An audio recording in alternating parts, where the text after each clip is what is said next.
की गरिमा को बनाए रखेंगे। मुख्य सचिव जी, आज की कार्यवाही शुरू की जाए। नवनिर्वाचित प्रतिनिधियों से शपथ करवाई जाए।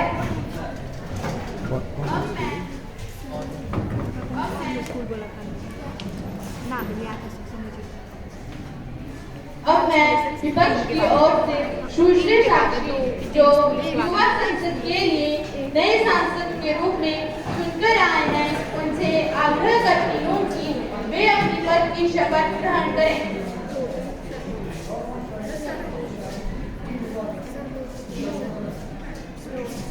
कैमरामैन को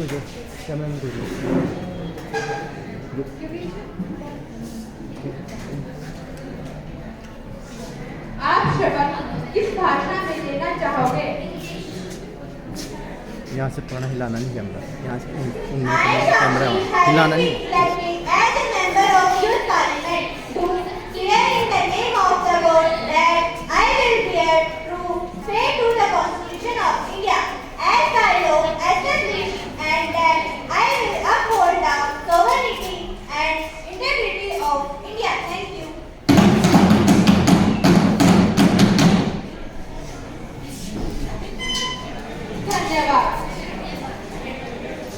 प्रधानमंत्री जी, सदन में अपने सदस्यों का परिचय करवाएं। धन्यवाद अध्यक्ष महोदय जी। कुमारी श्रेया वित्त मंत्री के रूप में, कुमारी अंशिका वित्त मंत्री के रूप में, कुमारी जिया रेलवे मंत्री के रूप में, कुमारी कंचना कृषि मंत्री के रूप में, कुमारी दीपिका स्वास्थ्य मंत्री के रूप में। धन्यवाद। अब मैं प्रश्नकाल आरंभ करने जा रही हूँ। मैं अब विपक्ष की ओर से प्रश्न संख्या 501 कुमारी यशिता सदन में अपना प्रश्न रखें। इसके लिए आपको 1 मिनट का समय दिया जाता है। धन्यवाद अध्यक्ष महोदय जी। मैं आपका धन्यवाद करती हूँ जो आपने मुझे इस सदन में बोलने का अवसर दिया। अध्यक्ष महोदय जी, मैं आपके माध्यम से सरकार से वरीय मंत्री जी से यह जानना चाहती हूँ कि हर वर्ष मध्य भारत और दक्षिण भारत में रेलवे का करोड़ों बजट में विस्तार हो रहा है, तो कार्य भी हो रहा है तथा अनेकों कई प्रकार की सुविधाओं वाली गाड़ियाँ चलाई जा रही हैं। यह तो अच्छी बात है, परंतु क्या पहाड़ी राज्यों के लिए इन सुविधाओं की अहमियत नहीं है?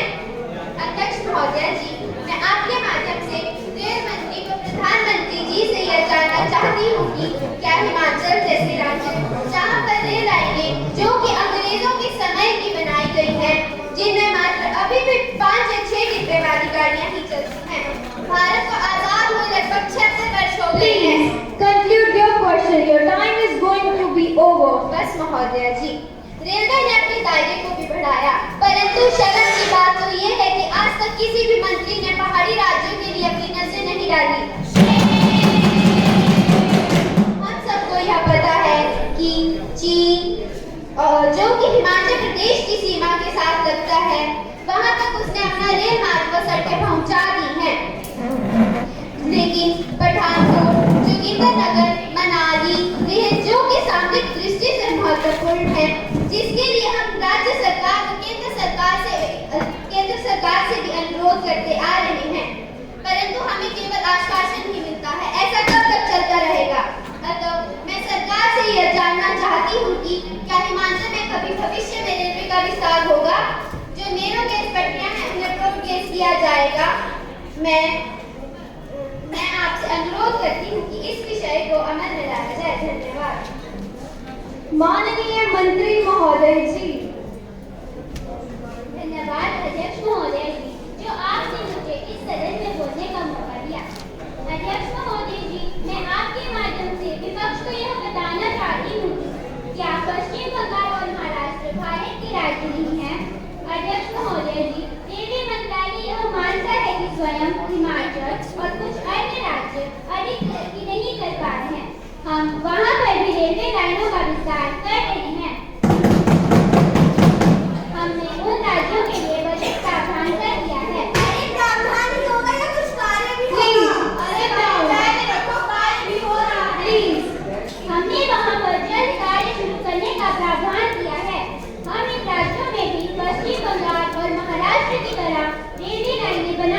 चाहते हैं और हम उनसे बेहतर रेलवे लाइनें बनाएंगे। अरे आपके आसपास में कुछ सुनते हुए हमें 70 वर्ष हो गए हैं। प्लीज। आपने पिछले 70 वर्षों से किया ही क्या है? अध्यक्ष महोदय जी, हम जानते हैं कि जो हिमाचल में रेलवे लाइनें बनाई गई हैं वे अंग्रेजों के समय की बनाई गई हैं, पर तब भी हम हिमाचल और अन्य पहाड़ी क्षेत्र जहां पर रेलवे लाइनों के लिए अनुकूल परिस्थितियां हैं, हम उन पहाड़ी क्षेत्रों में भी रेलवे लाइनों के लिए प्रयास कर रहे हैं। अध्यक्ष महोदय जी, मैं यह भी बताना चाहती हूँ कि मनाली में जैसे अंतर्राष्ट्रीय मार्ग होने के बावजूद यहाँ रेलवे का विस्तार इसलिए नहीं हो पा रहा है क्योंकि हिमाचल का मौसम अनुकूल नहीं है। विपक्ष तो कहता है कि मनाली लेह एक अंतर्राष्ट्रीय मार्ग है, परंतु वह एकांतिक एक पहाड़ी क्षेत्र है। अरे पहाड़ी क्षेत्र तो चीन में भी है, वहाँ तक भी रेलवे का विस्तार हो गया है, तो हिमाचल में क्यों नहीं? वहाँ अधिक बर्फ पड़ती है, खराब मौसम के चलते इन मार्गों में दुर्घटनाएं होती रहती हैं, परंतु तब भी इस अंतर्राष्ट्रीय मार्ग को बनाने के कार्य के लिए हमारी सरकार ने 30,000 करोड़ रुपए अलग से ही रखे हैं। परंतु प्रतिवर्ष हिमाचल के मौसम लगातार परिवर्तन होने के कारण हम कार्य नहीं कर पा रहे हैं। अध्यक्ष महोदय जी, मैं विपक्ष की इस बात से सहमत भी हूँ और नहीं भी हूँ। जहाँ तक चीन के आक्रमण करने का सवाल है, हमारी फौजें 24 घंटे बॉर्डर पर तैनात हैं। इसके चलते चीन भारत पर आक्रमण नहीं कर सकता। इसके साथ आपको यह भी जानकारी उपलब्ध करवाना चाहती हूँ कि हमारी सरकार ने चंडीगढ़, कीरतपुर, मनाली, फोर्डेन के कार्य को कम से कम अवधि में तैयार करके लोगों का आवागमन सुचारू कर दिया है। जहाँ इस मार्ग से पहले 8 घंटे का समय लगता था, अब मात्र 4 से साढ़े 4 घंटे में लोग अपनी मंजिल पर पहुँच जाते हैं। इसके अलावा हिमाचल में और भी कई फोर्डेन के कार्य संपन्न होने जा रहे हैं, जिन्हें शीघ्र ही लोगों को समर्पित करवाया जाएगा। हमारी सरकार कार्य करने में विश्वास रखती है। हमारी सरकार कार्य करने में विश्वास रखती है, न कि किसी आश्वासन पे। हमारी सरकार सबका साथ, सबके विकास पर विश्वास रखती है। धन्यवाद। प्रश्न संख्या 502 कुमारी मुस्कान सदन में अपना प्रश्न रखें। इसके लिए आपको 1 मिनट का समय दिया जाता है। माननीय अध्यक्ष महोदय जी, मैं आपका धन्यवाद करती हूँ कि आपने मुझे सदन में बोलने का अवसर दिया। माननीय महोदय जी, मैं आपके माध्यम से कृषि मंत्री जी से यह जानना चाहती हूँ कि लाखों हजार टन अनाज सड़कों पर सड़ रहा है, वह लोगों तक क्यों नहीं पहुँचाया जा रहा? लोग भूखे पेट क्यों सो रहे हैं? उन्हें 2 वक्त की रोटी भी नसीब नहीं हो रही है। किसान आत्महत्या पर क्यों उतर आए हैं? मैं इन सब सवालों का जवाब कृषि मंत्री जी से जानना चाहती हूँ। कोविड-19 महामारी के दौरान लोगों को भूखा क्यों छोड़ दिया गया? उन्हें तो 2 वक्त की रोटी भी नसीब नहीं हुई। किसान जितनी मेहनत करता है, क्या उसे उतना लाभ पहुँच पा रहा है? आत्महत्या की चिंता पर झुला के किसानों को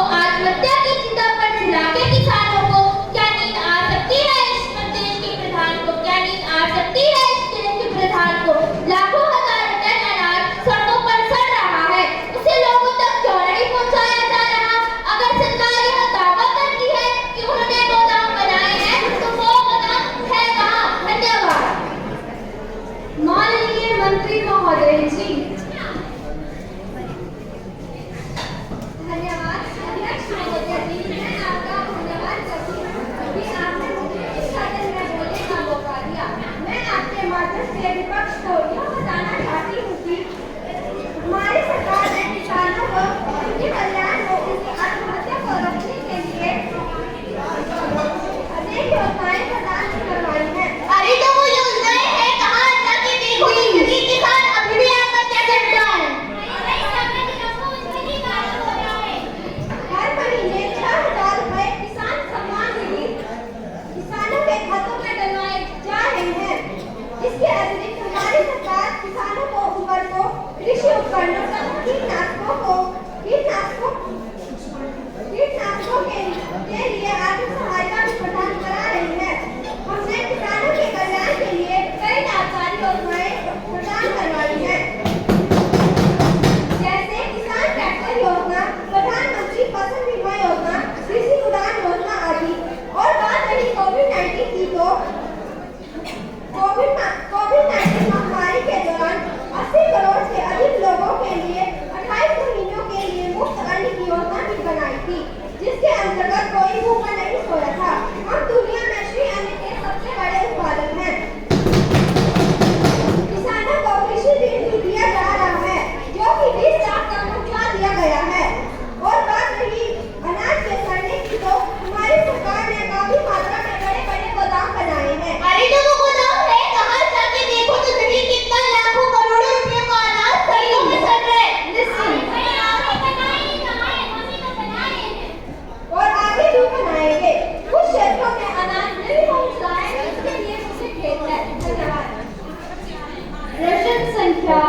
कुमारी कुमकुम सदन में अपना प्रश्न रखें। इसके लिए आपको 1 मिनट का समय दिया जाता है। माननीय अध्यक्ष महोदय जी, मैं आपका धन्यवाद करती हूँ कि आपने मुझे इस सदन में बोलने का अवसर दिया। अध्यक्ष महोदय जी, मैं आपके माध्यम से माननीय गृह मंत्री जी का ध्यान सामाजिक न्याय के लिए चल रही स्कीम BPL और मनरेगा की ओर दिलवाना चाहती हूँ। मनरेगा में तो वो लोग कार्य कर रहे हैं जो कि अच्छे तथा रसूखदार परिवार से संबंध रखते हैं। ऐसा क्यों हो रहा है? जो गरीब परिवार का कोई यदि सदस्य अपना एक कमरा पक्का करवा ले तो उसे IRDP से निकाल दिया जाता है। ऐसा क्यों हो रहा है? क्या आपकी सरकार सोई हुई है? Please conclude your question. Your time is going to be over. बस महोदय जी, समाप्त भी होने वाला है। मैं हिमाचल प्रदेश से संबंध रखती हूँ। मैंने ऐसे बहुत से लोगों को देखा है जिन्होंने सस्ता राशन मिलने के कारण खेती करना छोड़ दिया है।